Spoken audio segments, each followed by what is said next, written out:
Olá, pessoal. Sou o professor Isaías, da Filosofia. Hoje eu estou aqui para tratar de um assunto que eu não sei exatamente se está ligado apenas à filosofia contemporânea ou também à filosofia moderna, mas vamos acreditar que seja filosofia moderna e contemporânea. O nosso assunto é filosofia brasileira da identidade à política. Isso é pertinente por quê? Porque, em primeiro lugar, a identidade tem a ver com aquelas interrogações da filosofia: quem sou eu, de onde vim, para onde vou. Então, isso tem tudo a ver com a questão da identidade.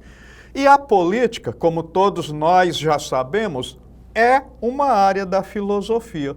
Portanto, tem tudo a ver uma coisa com a outra. Então, filosofia brasileira da identidade à política aborda a busca de um pensamento autônomo e crítico que se desenvolve a partir das questões da identidade nacional e da realidade social do Brasil. E buscando o quê? Buscando romper com a dependência intelectual e construir uma filosofia com vocação emancipatória. Ou seja, capaz de propor soluções e ferramentas para os desafios do país, especialmente no que diz respeito às dignidades e à busca por uma autonomia subjetiva e, ao mesmo tempo, coletiva. Então, quando nós falamos de identidade e de política aqui no Brasil, nós estamos falando de algo que precisa não digo se distanciar, mas criar alguma coisa própria em relação principalmente ao eurocentrismo, ou seja, aquele pensamento que toma a Europa como centro. Então, a filosofia brasileira, ao longo de sua história, tem se dedicado a questionar a própria possibilidade de um pensamento filosófico genuinamente brasileiro, ao mesmo tempo que investiga questões de vital importância sobre a identidade nacional e as suas implicações nas políticas, e principalmente no cerne da política aqui no Brasil. Então, a reflexão filosófica no país, no Brasil, se desenvolve a partir de uma constante tensão entre as ideias importadas da Europa, então ainda há pouco eu me referi ao eurocentrismo, e a urgência de compreender a realidade social, cultural e política local. Então, esse olhar sobre o próprio Brasil, sobre a própria cultura, sobre a própria história, vai trazer elementos para uma reflexão que leve ao que nós podemos chamar de filosofia brasileira. Muito bem. Então, busca pela identidade. Então, essa é uma das primeiras coisas a ser abordada. Então, desde os primeiros momentos da filosofia brasileira, ainda no período colonial, a busca por uma identidade cultural e intelectual foi central. Então, primeiro nós vamos falar aí da herança colonial e o problema da originalidade. Então, a filosofia brasileira herdou a tradição escolástica portuguesa. Essa dependência de matrizes europeias levanta o questionamento sobre a autenticidade e originalidade do pensamento filosófico nacional. Então, quando eu estou falando de escolástica, é sempre bom recordar a segunda fase da Idade Média, aonde o pensamento que prevaleceu foi o pensamento de Santo Tomás de Aquino, que dizia que a fé e a razão vieram da mesma fonte que é Deus, mas subordinava a razão à fé. Então, embora Deus seja a fonte das duas coisas, a filosofia tinha que estar subordinada à teologia. Então, isso aqui teve implicações muito sérias para a filosofia ocidental. Então, na verdade, nós estamos falando de um tomismo. O pensamento de Santo Tomás de Aquino, principalmente a partir da... ele escreveu a Suma Teológica, que vai dar, de certo modo, um cunho religioso ao pensamento ligado à Europa e, posteriormente, esse pensamento chegou aqui ao Brasil. Bom, então... o mito das três raças, isso aqui é um segundo problema. Então, a filosofia brasileira enfrentou o desafio de conciliar a mistura étnica de portugueses, indígenas e africanos, com a construção de um ideal nacional. Essa miscigenação, no entanto, foi frequentemente interpretada por intelectuais com base em premissas racistas, que viam a identidade brasileira como uma utopia a ser alcançada por meio de um processo de branqueamento da sociedade. Ou seja, nós estamos falando aqui de um processo de eugenia. Então, tratava-se de casar o negro com o branco e depois o índio com o branco, para pouco a pouco a gente ir fazendo essa mistura até mais ou menos todo mundo se tornar branco. E o problema é que isso prevaleceu até praticamente as primeiras fases aí dos governos de Getúlio Vargas, né, aqui no Brasil. Então, já bem depois da questão colonial. Então, isso aqui é de muita importância para a gente entender, porque até hoje ainda existe um peso muito grande nessa questão. Então, eu, por exemplo, eu sou caboclo, eu sou descendente de branco e índio, e muitas vezes essa mistura não é bem vista. A gente, em algum momento, sente algum preconceito com relação a isso. Bom, então agora, a questão vira-latas e busca por uma voz própria. Então, isso aqui parece um termo, assim, meio pejorativo, essa coisa toda, parece que é uma coisa que a gente começou a descobrir bem recentemente, mas isso é um pouco antigo na história do Brasil, essa ideia do viralatismo. Então, o filósofo e psicanalista Davi Borges aponta que o complexo de vira-lata é alimentado por uma percepção distorcida da realidade nacional, onde a corrupção e os problemas sociais parecem ser uma exclusividade brasileira. A filosofia, nesse contexto, surge como uma ferramenta para questionar essa autodepreciação e busca por uma voz autêntica. Então, muitas vezes a gente deixa de valorizar aquilo que é nacional para valorizar o que vem de fora. Isso aqui é uma coisa muito ruim e a gente até muitas vezes acha que a corrupção é uma coisa que existe só no Brasil, e outra coisa também interessante é que a gente vê aqui no Brasil muitos corruptos falando contra a corrupção. Então, o mesmo cara que fala da corrupção no governo estaciona o carro no local para idoso quando ele não é idoso ainda, com o filho do lado. Então, ele tem um adesivo contra a corrupção lá no carro, mas ele comete um ato de corrupção e ainda é corruptor, não é? Porque ele está ensinando ao filho dele que o mundo é dos mais espertos. Então, a gente tem que ter muito cuidado com isso, para a gente não ficar falando mal dos outros, daquilo que está cheio o nosso próprio coração, não é? Me referindo aí a uma expressão bíblica, né? A boca fala do que o coração está cheio. E aqui nós temos um quarto momento, que é o pensamento colonial. Então, nos últimos anos, pensadores têm buscado matrizes não europeias para a filosofia brasileira, especialmente a partir de um giro decolonial. Essa abordagem questiona a hegemonia do pensamento ocidental e valoriza as contribuições intelectuais e culturais dos povos indígenas e afro-brasileiros para a construção de uma identidade mais autêntica e inclusiva. E também, logicamente, para o pensamento, para a reflexão filosófica. Bom, então, agora nós vamos falar a crítica política. Nós estamos vendo aí a imagem de alguém que é bem experimentado no trabalho, a partir da visão que nós podemos ter de suas mãos. Então, a partir da análise da identidade, a filosofia brasileira se debruça sobre a política, examinando as relações de poder, a herança colonial e os desafios da democracia, que são muitos. Então, para alguns filósofos, democracia aqui no Brasil é um mal entendido, porque o que prevalece é a relação de alguém que manda e alguém que obedece, mesmo quando a gente decretou a Lei Áurea, abolindo legalmente a escravidão do país.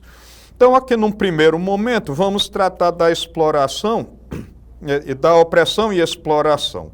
Então, filósofos brasileiros, como os associados à corrente marxista, interrogam a sociedade brasileira a partir da dinâmica de exploração e emancipação.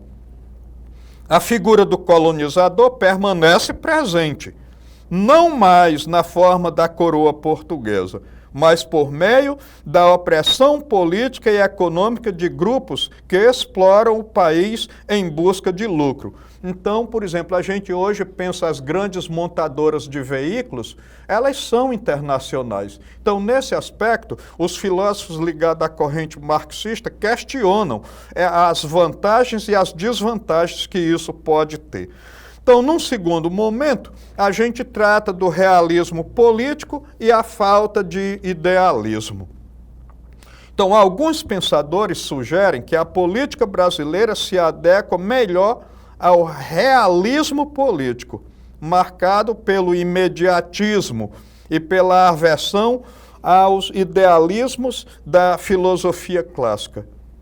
Nessa visão, o dever ser é substituído pelo pragmatismo do o que dificulta a construção de um projeto de nação a longo prazo. Aí, quando a gente se mete para a questão política, a gente vê que muitas vezes um governo não dá continuidade ao que outro governo começou. Então, isso é uma coisa que dificulta essa descontinuidade do pensamento, acaba afetando a questão política, que é outra coisa que nós estamos tratando na aula de hoje.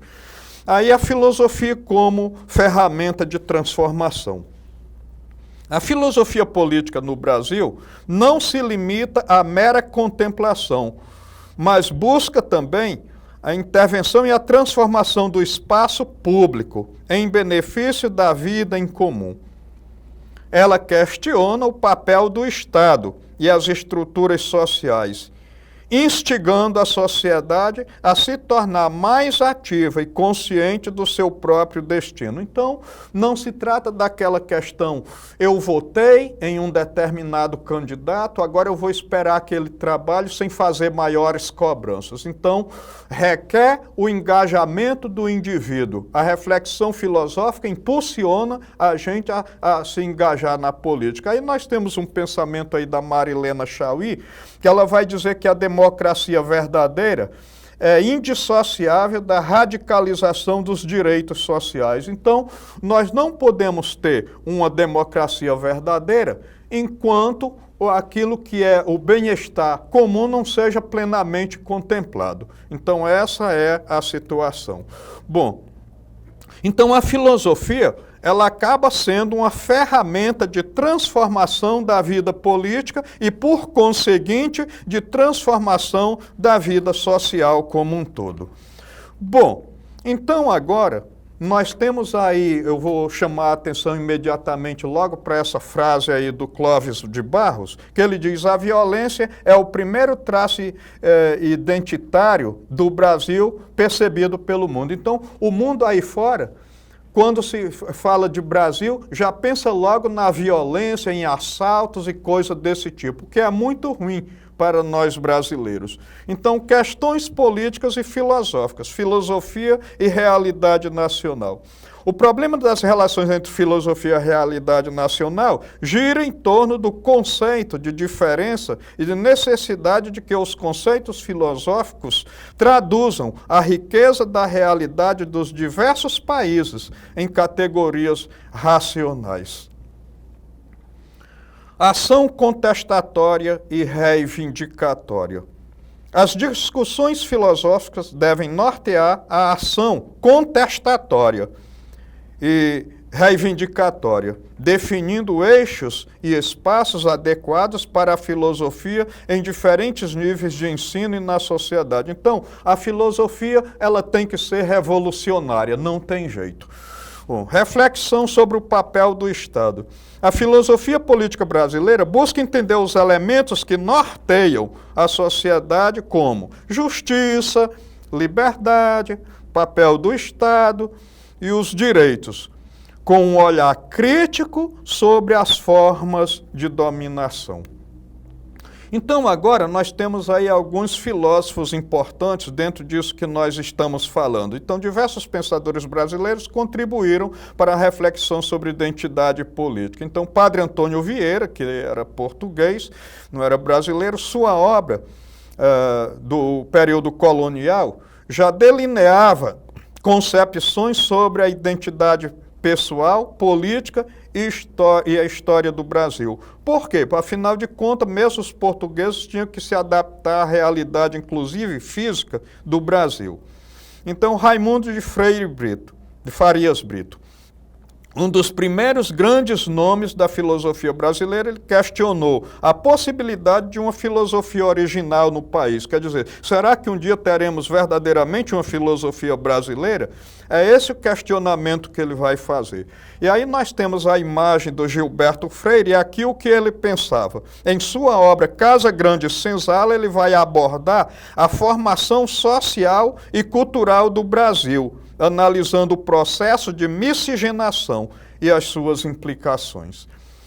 Então, na continuidade, nós temos aí Olavo de Carvalho, muito questionado por ter um pensamento um pouco tendenciado para a direita, então representou uma vertente filosófica que questionava o pensamento hegemônico no Brasil e teve influência na política recente do país. Então ele marcou um pouco o pensamento da direita na política brasileira, mas teve uma interferência muito importante. Então, aí nós temos o Paulo Freire, que ele vai dizer: educação não transforma o mundo, educação muda as pessoas e pessoas transformam o mundo. Isso aqui eu acho extremamente de uma originalidade, de uma autenticidade fora do comum, porque a gente está tratando de Paulo Freire, né, um dos grandes intelectuais brasileiros conhecido no mundo. Então, sua filosofia da educação revolucionou a pedagogia, propondo uma educação libertadora e empoderadora. Então, onde o oprimido questiona as estruturas de poder da sociedade. E aí nós temos a Marilena Chaui, sua obra é fundamental para a compreensão da filosofia brasileira e análise das raízes da sociedade brasileira. Então, é isso aí. Nós temos esses pensadores e agora temos uma atividade relacionada ao nosso assunto de hoje. A questão diz o seguinte: a filosofia brasileira, ao longo de sua história, tem se dedicado a questionar a própria possibilidade de um pensamento filosófico genuíno no Brasil, ao mesmo tempo em que investiga questões cruciais sobre a identidade nacional e suas implicações políticas.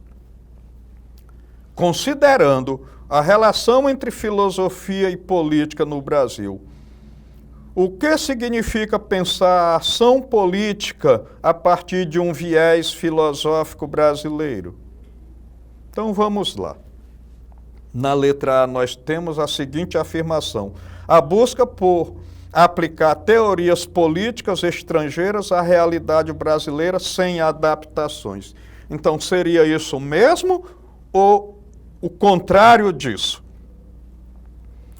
Letra B, a necessidade de se colonizar o pensamento, mantendo a importação de modelos filosóficos diversificados e buscando a superação de saberes e contextos locais. Então, é isso mesmo? Trazer a filosofia que vem de fora e abandonar um pensamento filosófico aqui próprio, nosso? É isso mesmo? Ou ao contrário disso?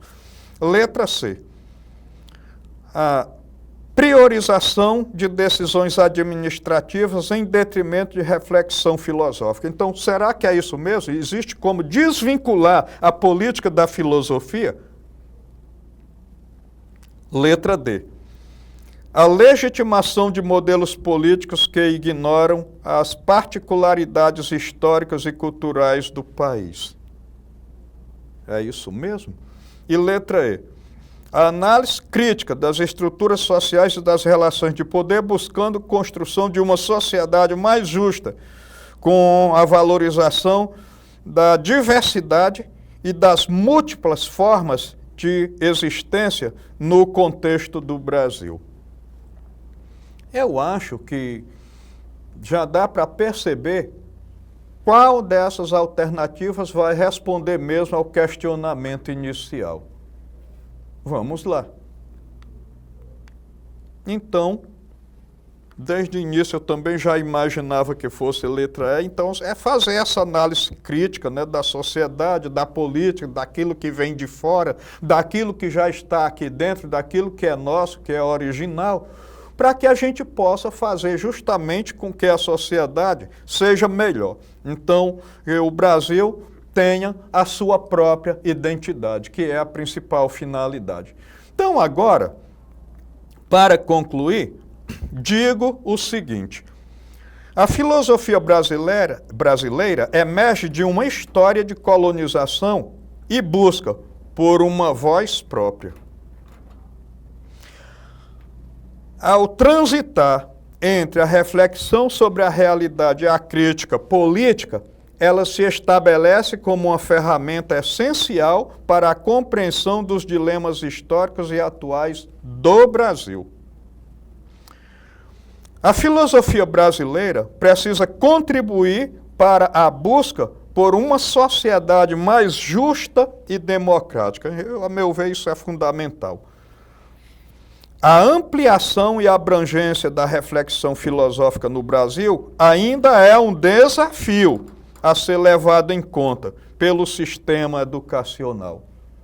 Então, meus amigos e minhas amigas, foi essa a aula de hoje. Eu espero ter contribuído um pouco para a gente aumentar a nossa perspectiva de ter um pensamento originário brasileiro cada vez mais genuíno e, ao mesmo tempo, com grande interferência positiva na política. Por isso, eu agradeço a atenção de todos vocês. Conto com vocês no próximo encontro e quero que não deixe de visitar a plataforma não apenas para a retomada desse conteúdo, como está aí, mas também com as citações que a gente está colocando aí, com as nossas referências para o aprofundamento. Então, obrigado pela participação até aqui e até o nosso próximo encontro.